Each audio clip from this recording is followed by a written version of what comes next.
നമസ്കാരം. ഞാൻ കലാശാല മുരളി. ഇന്ന് ഒരു പ്രധാനപ്പെട്ട വിഷയത്തെക്കുറിച്ചാണ് ഞാൻ ചർച്ച ചെയ്യുന്നത്. അതായത് വ്യാഴത്തിൻ്റെ മാറ്റം.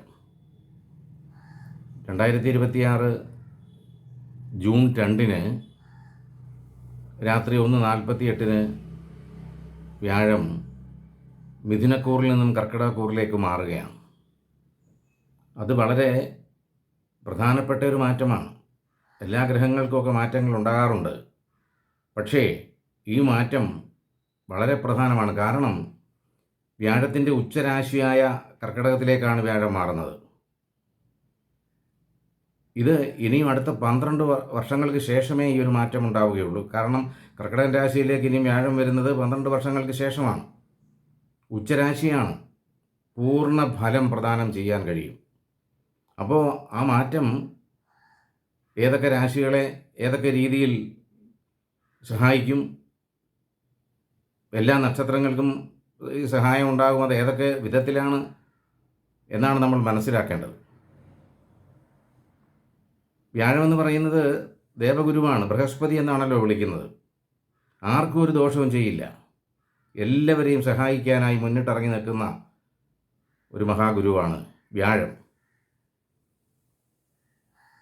അതിൻ്റെ ഉച്ചരാശിയിലേക്കാണ് എത്തിയിരിക്കുന്നതും.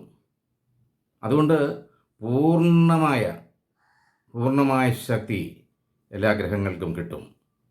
അതിന് യാതൊരു സംശയവുമില്ലാത്ത കാര്യമാണ്. ദേവന്മാരുടെ ഗുരുവാണ്. ദേവന്മാർക്ക് വേണ്ട ഉപദേശങ്ങൾ കൊടുക്കുന്നയാളാണ്, അനുഗ്രഹിക്കുന്നയാളാണ്. ഗുരു എന്ന് പറയുമ്പം തന്നെ നമുക്ക് വെളിച്ചം തരുന്നയാളാണ്, വെളിച്ചത്തിലേക്ക് നമ്മളെ എത്തിക്കുന്നയാളാണ്, നമുക്ക് ജീവിതമാർഗം കാണിച്ചു തരുന്നയാളാണ്. അതാണല്ലോ ഗുരു. ആ ഗുരു, അതായത് ബൃഹസ്പതി, ഉച്ചരാശിയിലേക്ക് എത്തി എല്ലാ നക്ഷത്രക്കാരെയും രാശികളെയും ഒക്കെ അനുഗ്രഹിക്കാൻ തയ്യാറായി നിൽക്കുകയാണ്. അപ്പോൾ ഇന്ന് നമ്മൾ മീനൻ രാശിയെക്കുറിച്ചാണ് പറയുന്നത്. മീനൻ രാശിയുടെ 5-ാം ഭാവത്തിലേക്കാണ്, അതായത് കർക്കിടകൻ രാശിയിലേക്കാണ് വ്യാഴം എത്തുന്നത്. അത് വളരെ പരമപ്രധാനമായ ഐശ്വര്യങ്ങൾ ഈ മീനൻ രാശിക്കാർക്ക് ലഭിക്കും. പ്രവൃത്തി മേഖലയിൽ പലവിധ നേട്ടങ്ങളാണ് ഉണ്ടാകാൻ പോകുന്നത്. പുതിയ തൊഴിൽ സംരംഭങ്ങൾ കിട്ടും. പുതിയ തൊഴിൽ മേഖല നമുക്ക് തെളിഞ്ഞു വരും. പുതിയ സംരംഭങ്ങൾ തുടങ്ങാൻ പറ്റുന്ന സമയമാണ്.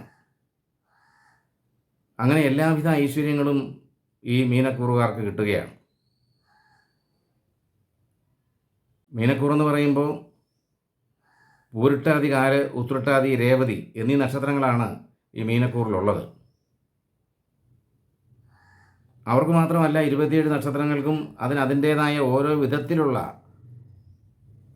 ഐശ്വര്യങ്ങളായിരിക്കും ലഭിക്കുക. ഇതിപ്പോൾ 5-ാം ഭാവം എന്ന് പറയുമ്പോൾ വളരെ പരമപ്രധാനമായൊരു സ്ഥാനമാണ്. പുത്രസ്ഥാനമാണ്, ഐശ്വര്യത്തിൻ്റെ സ്ഥാനമാണ്. സന്താനങ്ങളെ കൊണ്ട് ഗുണങ്ങളുണ്ടാകും. സന്താനം ഇല്ലാത്തവർക്ക് സന്താന ഭാഗ്യം ലഭിക്കും. സന്താനങ്ങളുടെ ഐശ്വര്യം കണ്ട്, അഭിവൃദ്ധി കണ്ട് മാതാപിതാക്കൾക്ക് സന്തോഷിക്കാനുള്ള അവസരങ്ങളുണ്ടാകും. അങ്ങനെ 5-ാം ഭാവത്തിൽ എല്ലാ ഐശ്വര്യങ്ങളും നമുക്ക് ലഭിക്കാൻ പോവുകയാണ്. ധനധാന്യ സമൃദ്ധി, കടങ്ങളൊക്കെ ഉണ്ടായിരുന്നതൊക്കെയും നമുക്ക് തീർക്കാനുള്ള വഴി കണ്ടെത്തും. പുതിയ വീട്, പുതിയ വാഹനം, പുതിയ ജോലി ഇല്ലാതിരുന്നവർക്കൊക്കെയും പുതിയ ജോലി ലഭിക്കും. സംശയമില്ലാത്ത കാര്യമാണ്. അതുപോലെ വിദേശ ബന്ധങ്ങൾ ദൃഢമാകും. വിദേശ രാജ്യത്തേക്ക് പോകാൻ ആഗ്രഹിച്ചിരുന്നവരുടെ തടസ്സപ്പെട്ട് കിടന്നിരുന്ന കാര്യങ്ങളൊക്കെയും വളരെ ഭംഗിയായി മുന്നോട്ട് നീങ്ങും. ഉപരിപഠനത്തിന് വിദേശത്ത് പോകാൻ ആഗ്രഹിക്കുന്നവർക്ക് സാധിക്കും. വിവാഹകാര്യങ്ങളിലൊക്കെയും തീരുമാനമാകും. മനസ്സിനിണങ്ങിയ ജീവിത പങ്കാളിയെ കണ്ടെത്തും. സംശയമില്ല.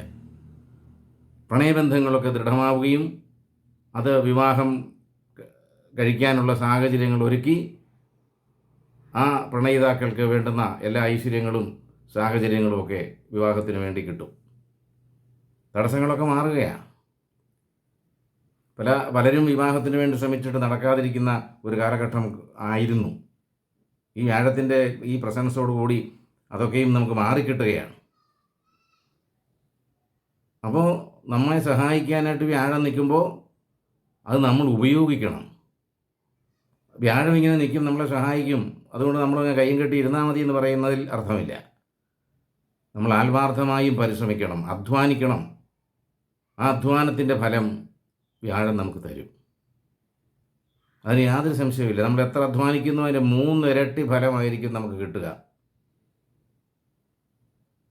രോഗാവസ്ഥകൾക്കൊക്കെയും ശമനം ഉണ്ടാകും. ചികിത്സകളൊക്കെ ഫലിക്കും. ക്രയവിക്രയങ്ങളിൽ നേട്ടങ്ങൾ വന്നു ചേരും. വ്യാപാര ബന്ധങ്ങൾ വിപുലീകരിക്കും. പുതിയ സംരംഭങ്ങളൊക്കെയും തുടങ്ങാൻ പറ്റുന്ന സമയമാണ്. ബന്ധുക്കളുമായിട്ടുണ്ടായിരുന്ന കലഹങ്ങളൊക്കെയും പരിഹരിച്ച് മുന്നോട്ട് നീങ്ങാൻ കഴിയും. പ്രവൃത്തി മേഖലയിലെ തർക്കങ്ങളൊക്കെയും സന്ദർഭോചിതമായി ഇടപെട്ട്, ബുദ്ധിപൂർവ്വം ഇടപെട്ട് അതിനൊക്കെയും പരിഹാരമുണ്ടാക്കുകയും സന്തോഷകരമായി പ്രവൃത്തി മേഖല മുന്നോട്ട് കൊണ്ടുപോകാൻ സാധിക്കുകയും ചെയ്യും. ഭാര്യ ഭർത്താക്കന്മാർ തമ്മിലുണ്ടായിരുന്ന തർക്കങ്ങൾ പരിഹരിക്കപ്പെടും. കുടുംബത്തിൽ ഐശ്വര്യവും സമാധാനവും ഉണ്ടാകും. ജീവിത പങ്കാളി മുഖാന്തരം പലവിധ നേട്ടങ്ങളും വന്നു ചേരാൻ പോവുകയാണ്. ഐശ്വര്യപ്രദമായൊരു ജീവിതം അതാണ് ഉണ്ടാകാൻ പോകുന്നത്. കയറ്റുമതി രംഗത്ത് പ്രവർത്തിച്ചിരുന്നവർക്ക് പലവിധ നേട്ടങ്ങളും വന്നു ചേരും. അതാണ് വിദേശ രാജ്യങ്ങളുമായിട്ടുള്ള ബന്ധങ്ങൾ ദൃഢമാകും എന്ന് പറഞ്ഞത്.